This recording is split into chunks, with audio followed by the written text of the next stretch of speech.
Our next speaker, Lee Kim, is a director at Pfizer. And I actually believe life is research. You know, going through, meeting different people, going to different conferences, constantly scouting for this conference. And I saw her speak at a conference in pharma, and pharma is still an industry where, you know, lots of suits and, you know, still not kind of picking up the innovation mojo completely, though it is happening in some brilliant areas. But she completely, her story struck me and inspired me. And you know, the final slide of my opening address today said, be bold. In health and innovation, in order to make change, we have to be fearless, we have to be bold. And this is something that she not only gets, but she lives. And she reminds me to not take myself so seriously, because life is supposed to be fun, and the moments we have should be celebrated. So please join me in welcoming Lee Kim from Pfizer. Thank you. So Saturday, May 20th, 2017, it was my dear friend Tracy's birthday. And I have a symptom. I don't know if you have this symptom. I do not remember people's birthdays, anniversaries, any important dates that you want me to remember. I do remember my birthday. So that's a lucky thing. My birthday, for those who are curious, is October 14th. I follow lunar calendar. My brother's birthday is a week later, October 21st. My father's birthday is a month later, a day later, November 15th. My mother's birthday is 3 days later, November 18th. So I remember my close family's birthday, 4, that's enough. Well, I got married, and my husband's birthday follows several months later.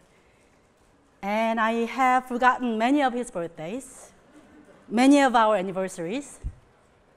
So it wasn't surprising to me that I forgot Tracy's birthday. What was different about this particular birthday was I was reminded day of. All others, I was reminded or remembered 3 days later, a week later, and I'm like, ah, shit. That's why he was so mad. But this particular day, I was reminded by Facebook. I remember I was on my way to subway station. I was walking, I was checking my Facebook, and you know, you do that too. And it says, it's Tracy's birthday. You should celebrate, send her a nice note. And I said, oh shit, I did it again. But she doesn't know it yet, right? It's still the day of. She doesn't know that I have forgotten her birthday. So I looked around and I found a dollar store. I ran into the dollar store and I got a package of pipe cleaners. And on my way to the workshop, I made pipe cleaner birthday crown. I wore it. As you can see, it's tiny, but to me that day, it felt like I had a giant crown on me. Throughout the whole workshop and an event afterwards, I still wore this pipe cleaner birthday crown. Day 2. My daughter found leftover package of pipe cleaners. And she says, Mommy, what is this? And I said, oh, those are pipe cleaners. You can make things with it. And then I said, you know, maybe I can do something about this, my forgetfulness.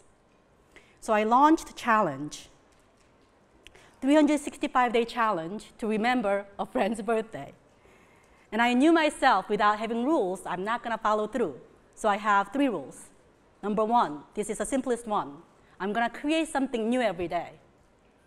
Number 2, this is a difficult one. I wanted to push my comfort zone and boundaries a little. So I said, I'm going to wear it from 9 to 5, where I have to go to meetings, meet my colleagues, see people on the street. Number 3, if somebody asks me, what is that? I engage with them by telling them why I am doing it, and then I also ask their name, so that I know, Diane, your name. So that's how I began. Well, making the decision was easy. But Monday was not easy. For next day and a day after, I began to make pipe cleaner hats and crowns and masks on my way to work, and I wore it 9 to 5, sometimes before 9 and after 5. It was difficult. It was not easy, but I did it. I had 3 rules. I only did it, not only did it for Monday through Friday, I also did it for Saturday and Sunday. And this is where my husband comes in to play. People were not asking me. People were actually asking my husband. Is your wife performing some kind of religious ritual? You know, is it some kind of a cultural thing that she has to do? And he said, no, she's just celebrating her friend's birthday. Day 38 was a special day for me. This day, my boss, Michael, is by now very comfortable with me wearing it. You know, 38 days, you seem like you have glasses on. I remember I said to Michael, hey, I need some more coffee. My caffeine is a little low. So I went to a cafe area, and there were about 20 to 25 people on that area talking, mingling. And I'm talking to Michael and, you know, not realizing people are looking at me. And all of a sudden, from the crowded people, one person pops out, and he says, wow, what's your story? So I told him, you know, I have practiced many times over the last 38 days, why I'm doing it. I started on Saturday, Sunday, my daughter asked me, and then I said, and you know, Monday, I had a dilemma. I just started Pfizer about 3 months ago, and I didn't know how Pfizer will take it. And at this point, I realized I've been talking to this guy for the last 5-7 minutes, and I don't know his name. And you know, number 3, I have to engage in a conversation with this person by asking the name. So I said, hey, by the way, my name is Lee. What's your name? How long have you been with Pfizer? Michael puts his arms around me and he says, Lee, let me introduce you to Executive Vice President of Worldwide HR, Chuck Hill. And I still feel the panic that I felt. And I hid behind Michael's back and I said, I am so sorry. I don't know how that comment came across, but I didn't mean what I said. And Chuck laughs out loud and he says, Lee, I love what you're doing. I've been with Pfizer 20-something years, but I'm still the same Chuck who loves people doing what they believe in and doing things they love. If anybody says anything to you, said Chuck Hill said you could do it. And this was a moment I realized the power of support. I've been doing it for the last 38 days, right? Nobody has been asking me, why are you doing it? Is anybody supporting you? People have been questioning me, you know, Lee, don't you think it's not a place for this? But when Chuck said that I believe in what you're doing, that gave me courage to continue. And I didn't know that I needed it until he said it. So I did it. Along the way, I learned a lot of lessons. Every day, I got on the subway. Sometimes it's 9 o'clock in Grand Central, and I have to put it on. Sometimes it's 5 o'clock, and I'm on my way to home. And I have met people who had laughed at me, who said, what the fuck is that? I still hear it. And for all those cackles and laughters, I ask, do you know why I do it? You don't. So why are you laughing at me? But then I also realized, I also have done that. I look at things and I say, why are you doing that? I never ask them, what's your story? So I learned the danger of assumption by being hurt by the comment that people are making. I also learned power of curiosity. Every day I pass through hundreds of people in New York City, right, wearing this. You'd think people will stop and ask, hey, What is that? I have met hands full of people who ask me, what is that? And for those people who ask, they have a curiosity that's stronger than their assumption. Curiosity that's stronger than the comfort that I'm going to be just okay, not knowing why she's doing that. When the curiosity meets a stranger, we form a friendship. I have made many friends just because somebody says, can you tell me why you're doing it? I also learned to be comfortable in being vulnerable. When I put this on, I'm being very vulnerable, right? People can make fun of me. People can say whatever they want, but I'm also inviting you, any stranger, to make a comment so that you and I can have a connection that we didn't have before, not based on business relationship, but because you're curious, but because you're a human being who wants to know who I am and what I do. And for that, I want to know who you are. So I have met our catering manager, our delivery man, a person from a bar, an artist, many more over the last 400 days. I also learned to try new ideas. Why not? I've been doing crazy things. My office has gotten quite crowded over the years. So one day I said, Friday is quite quiet at Pfizer headquarters, so why don't I just flip the wall?